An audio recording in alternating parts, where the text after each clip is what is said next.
is, and for today's video mga kaisla, gusto ko lang i-share sa inyo yung journey ko dito sa Asian continent mga kaisla. Ito yung likuran ko mga kaisla, ito yung Lunita Park. So ang susunod na journey namin mga kaisla is punta kami sa Taiwan mga kaisla, kasi ikutin namin itong Asia. Galing na kami sa parts of Asia, pero gusto kong umpisahan ang video na ito dito sa Philippines mga kaisla. So, dito tayo ngayon sa Lunita Park. So welcome to Taiwan! Hello! Welcome to Taiwan mga kaisla! Kongkanjong! Kengkukan!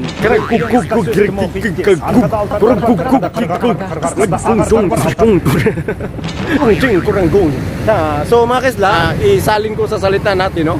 So ang sasabi ko mga kaisla, nandito na kami sa Taiwan at nandito kami ngayon sa harapan na Megasale. Ito yung mga bases nila dito sa Taiwan mga kaisla. Yan sa likuran ko, air condition yan mga kaisla. Bakit kaya ang daming mga lingwahe sa mundo mga kaisla? Magtanong muna tayo sa isang expert to mga kaisla na si Buds Ventures Vlog mga kaisla. Siya lang yung makapagsagot sa ating mga katanungan ngayon. Buds Venture Vlog, since ikaw yung expert to sa mga ganitong usapin, bakit may rami tayong mga iba't ibang lingwahe sa buong mundo? Ang kasagutan ay nakikita natin sa sa Old Testament. Noong unang panahon ng mga tao ay isa lang lingwahe, which is Hebrew, the language of our God the Creator. Itong mga tao gustong maabot ang langit, magitan ng paggawa ng tower o building na mataas. Gusto nilang pagtayan siguro ang pangyarihan o kalangitan na ginawa ng ating Panginoon Diyos. Patay na. Tapos? Balit, kasawi ang palad, sila ay hindi pinayagan ng ating Panginoon si Yahweh.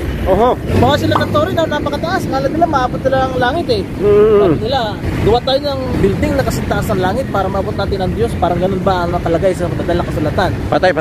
So ang ginawa ng ating Panginoong Ama na si Yahweh, Creator of heaven and earth, para hindi matuloy ang kanilang plano na hindi kaayaya sa pagpaningin ng ating Panginoong Diyos, pinag-iba-iba ng Diyos Ama ang kanilang lingwahe. So yung mga nagkakaintindihan, nagsama-sama, nagpunta sa ibang lugar, sa iba-ibang sulok ng mundo. Yun po ang kaunting kalaman tungkol sa mga lingwahe ng ating mga kababayan dito sa ibang bansa, katulad dito sa Taiwan. Sana pa matuno ng kaunting kalaman, bakit tayo may kanya-kanyang lingwahe sa iba-ibang bansa. Primo, napakalalim na pala yung naabot ng ating kasama ni Buds Venture Vlog mga kaisla. Hindi naman. So ayun mga kaisla, no? Grabe no, dahil sa lingwahe, nagkagulo-gulo ang mundo. Sugo din dito mga kaisla, iba lang style. Buds, tara Buds! Bukas na yung sugo, Buds. Alam mo mga kaisla, na-observe ko dito sa Taiwan mga kaisla. Parang Pinas lang siya mga kaisla, pero malinis yung lugar nila mga kaisla. Nakita niyo naman sa likuran ko, malinis mga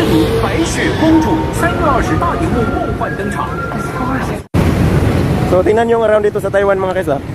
Malinis siya mga kaisla, no? May mga malalaking building dyan. So ito yung paligid dito mga kaisla. Para siyang ambience na, parang Makati, pero mas malaki pa to sa Makati. Hindi to Makati mga kaisla, malinis talaga dito. Magawa no, walang adik dito. Dito mga kaisla, may high economic growth sila dito mga kaisla. Sa Pinas din, high din sa Pinas, pero ang mga tao yung high.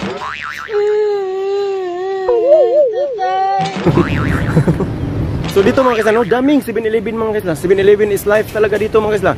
Kaya may isang 7-Eleven dito, pasukin natin. So gaya nito, tingnan natin yung 7-Eleven dito mga kaisla. Sukin natin.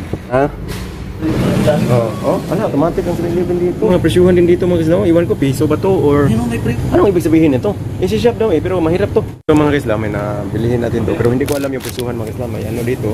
Ito. Subukan lang natin, tanungin natin kung do you accept card? Do you accept card? Cards? No cash? Only cards?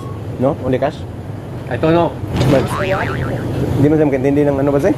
Ay, nagtuo man siguro siya dito kay bawa mo Taiwan eh. Klang Queen Chang. Mudawat ka na eh? Mudawat ka card? Card? Mudawat na eh? Dili pwede? Dili pwede?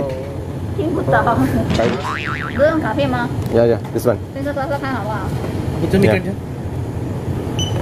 Yeah, Queen ka so. Queen kong kandoy is for toothpick. Queen kong kandoy is for toothpick. Yeah. Kung gisang ka lang ko. This one. Salamat Libat lagi ng mata ni mo. So, bumili ako nito mga kaisla. Tingnan natin to. Gano'ng kasarap.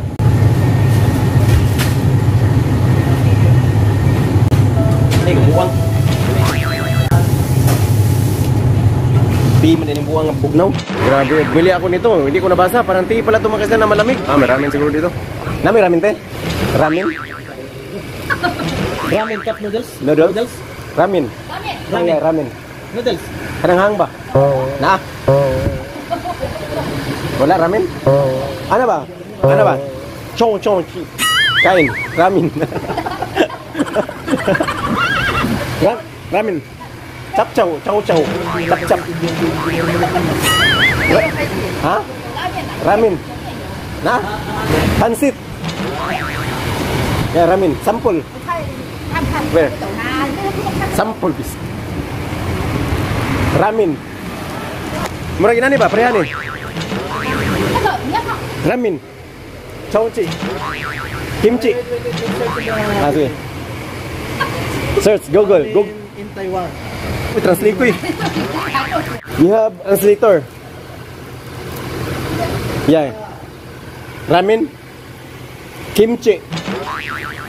Saan? Sura na yung nabuhian eh. Kaya pala bumagsak yung building sa ano, bats. Grabe mga kasano. Ito yung sinasabi mga isla, language barrier mga kasano. Dahil sa lingwahe mga isla, hindi tayo magkagulo-gulo yung mundo kasi hindi tayo nakaintindihan eh. Grabe mga isla, lugi tayo dito. Say good morning. Hello, Chow Richa. At search ko muna yung yes or no. Sandali na. Sige, Lauchi. So, Lauchi, how much? Sabihin ko, Lauchi ramen. Lauchi ramen, Lauchi. Lauchi. Lauchi. Si.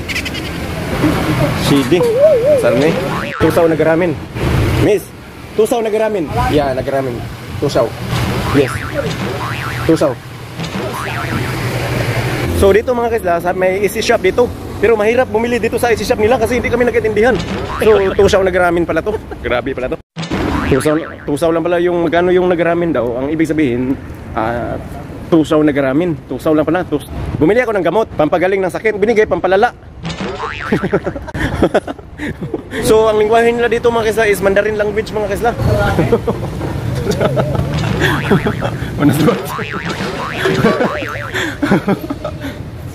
Si Bats mga kisla kahit anong sino matanongin niya tusaw nagaramen lang yung sabihin. Ito nga, ramen. Ito na. Ayun, ramen oh. Ayun. Miso ramen with egg. Tusaw? Tusaw with binugok. Tusaw. She. 95. Okay, tusaw, yeah. Two. Here? Yeah, tusaw, no. Convert na lang kami ng cash mga kisla. Sige na, Bads. Hello. Pa-convert kami? Ha? Pa-convert ng cash? Dili yan, translate ko. May translate ko siya. Sige, salita ka. Kus kiss kus kush kish kush kar ker kur.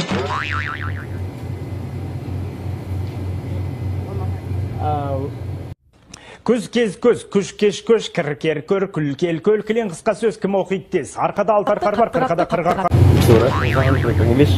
Isla, dito ko na lang tapusin itong tarantaduhan na ito mga kaisla. Hindi, ayaw ko nang patasin ng vlog dito sa Taiwan mga kaisla kasi wala ka talaga masahan dito mga kaisla. Pati kami mga kaisla, halos hindi na namin maintindihan yung sarili namin mga kaisla. May next video pa akong i-upload mga kaisla. Around dito sa Asia, Japan, Korea mga kaisla. So, Hong Kong, iwan ko kung makalabas ako dyan. So, thanks for watching. Buhay Isla ni Jess. And we'll see you to my next vlog. Buhay Isla ni Jess!